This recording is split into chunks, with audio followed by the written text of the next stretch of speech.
What's good, peeps? What's good, everyone? How's everyone doing? Hopefully we're all doing very, very well. It's so much more busier here today. Like today in Media Row here in LA is supposed to be the day where everyone turns up. Literally all the superstars turn up, whether it be the NFL, the NBA, actors, musicians, wrestlers. Yesterday I saw Juliana Pena, UFC bantamweight champion. Chuck Liddell was here yesterday as well. Michael Buffer, Bruce Buffer. Literally, it's crazy. It really is crazy. And I've got to say a massive thank you to 888 Sports who sent me and Rory Jennings out here to experience this. And it is like a once in a lifetime thing. So massive shout out to them. Part one of our video that we did is in the description. Make sure you click the link in the description to watch part one. And something a bit special as well, they've given us jerseys. So this is Rory's one. He's an adopted Cincinnati Bengals fan. I'm an LA Rams fan, so they've given me an LA Rams jersey, which I've left in my hotel. I'm giving that away. The way to win it is if you go to the video in the description, leave a comment, and the best comment wins. It's that simple, and I'll post it out first class to you. You'll get that LA Rams jersey. So again, massive shout out to 888 Sports for having us out here. Guys, I can't lie, it's crazy. Like, I've come here, obviously, look, I'm a big boxing fan, big football fan, and I've come here and I'm like, all right, it can't be the greatest show on earth. I mean, it's not bigger than like a massive boxing event, or it's not bigger than the Champions League final or World Cup final. You know what? It is. It's way bigger. Like, I know it's only in North America, but it's way bigger. Honestly, it really is. There's like, I said this to you the other day on the video, but there genuinely is hundreds of tables here. And there's media outlets, so big ones all the way, sorry, small ones all the way to like the biggest ones. And literally every single like superstar goes onto a table. So they go onto a table and they literally go past every table and give the table 2 minutes. It really is fantastic and nothing like I've seen before. All right, what I do want to talk about is Danny Jacobs versus John Ryder this weekend at Ali Pali. It's a shame I'm not going to be there because it's a fight that I think it's a fight that's going to be fun. I think it's going to be a fun fight. I'm not going to lie to you and say it's a fight where the winner goes on to fight for a world title. No, I don't think it is that. And not every fight has to be that. But I do think, regardless of whether it has world title implications, it's just a fun fight, right? What I do want to do is have a look at the fight card in a bit more detail. Let's go through some of the fights. Obviously, main event, Danny Jacobs versus John Ryder. Look, this isn't the Danny Jacobs that fought Derevyanchenko and Gennady Golovkin and Canelo. It isn't that guy, and I'm not going to try and kid you, it is that guy. Is he still a good boxer? Yeah, he's still a good boxer. Is he still at world level? No, I don't think Danny Jacobs is that. So it's going to be interesting to see how he performs against John Ryder, who's going to be there. John Ryder will put it on his chest and be there, and it will be a tough fight for Danny Jacobs. But Danny Jacobs surely has enough left, I think, to keep John Ryder off. You saw the weigh-in, you saw the face-offs. He's a lot bigger as well, isn't he, than John Ryder. But I didn't like Danny Jacobs against Rosado. I thought he looked well off against Rosado. In fact, I thought he looked well off against Julio Cesar Chavez. Some of you will point out and say he won those fights. Yeah, he did win the fights, but still think he looked a bit off in those performances. So look, if he is on that way down and going that way down fast, then John Ryder's got an opportunity to get the biggest win of his career.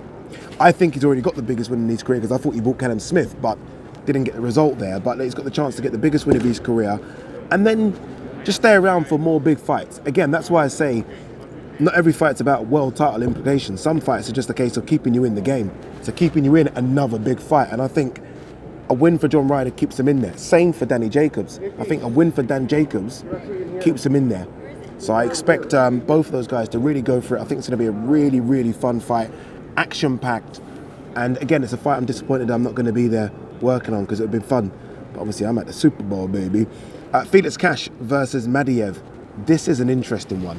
A lot of people are super high on Felix Cash. So much so after the Eubank Jr. Williams fight. And a lot of people putting polls out. And the polls were saying Felix Cash can beat Chris Eubank Jr. Not for me. But Felix Cash is a fantastic fighter. Unbeaten in 14. Look, we wanted to see a lot of him at the back end of last year, but we couldn't. Personal issues prevented him from being in the ring. He's back against an unbeaten Madiev, who is big and strong. This is a tough fight for Felix Cash to come back off a long layoff.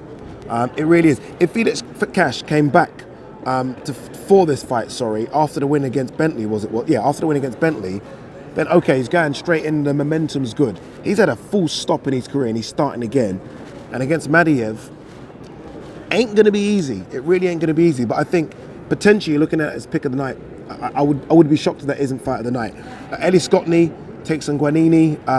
Chance for Ellie Scottney to get her first title of sorts. It's an international title. But look, Ellie Scottney's going to be fighting for world titles by the end of the year. I have all the faith in the world in her.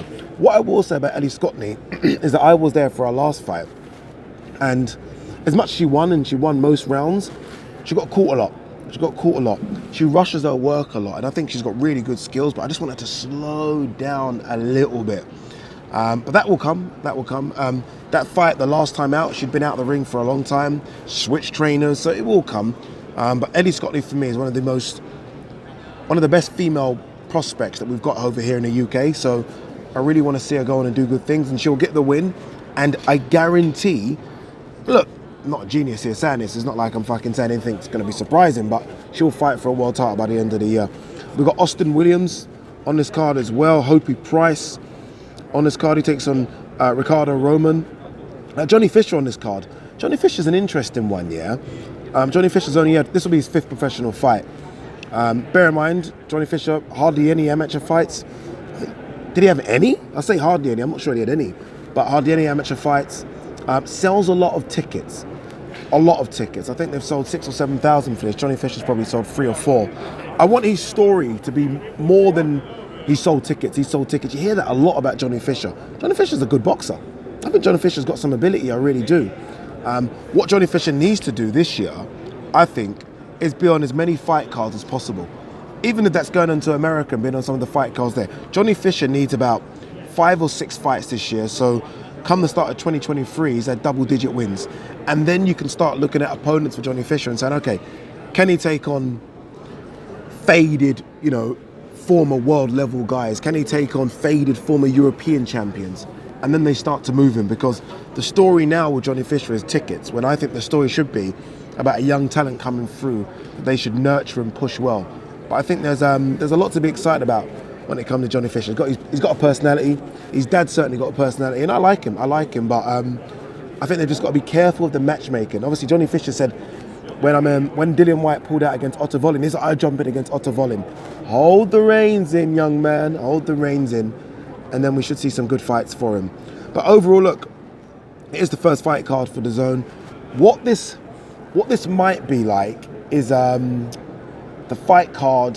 What was it, the Terry Harper Baumgardner, Kid Gallagher, Kiko Martinez? Look, there were world titles in that fight card. But I remember a lot of people were like, this is rubbish. And in the end, it was a really good fight card from top to bottom.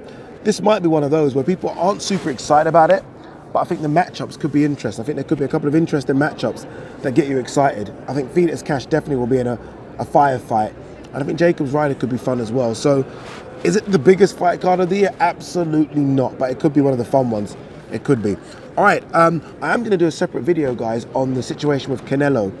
Obviously, I did a video the other day saying Dimitri Bivol will take on Canelo in May, then it'll be Gennady Golovkin in September. Eddie Reynoso has done another, not video, but he's done an Instagram post and put posts on his social media saying that's not 100%, that we are still trying to work with PBC and look at their options. Obviously, their options would be Jamal Charlo and Benavidez. So there is still a lot going on. We're going to do a separate video about that.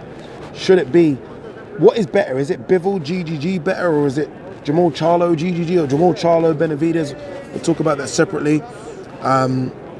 Let's see if there's any other news. Tyson Fury promoter, ball in Dillian Whyte's court. We want the signed contract. For me now, when they get in the ring, I haven't got the energy for it. When they get in the ring, then I'll get excited about it. Like as a kid, I say even as someone in my early 20s, I didn't even care about all this stuff.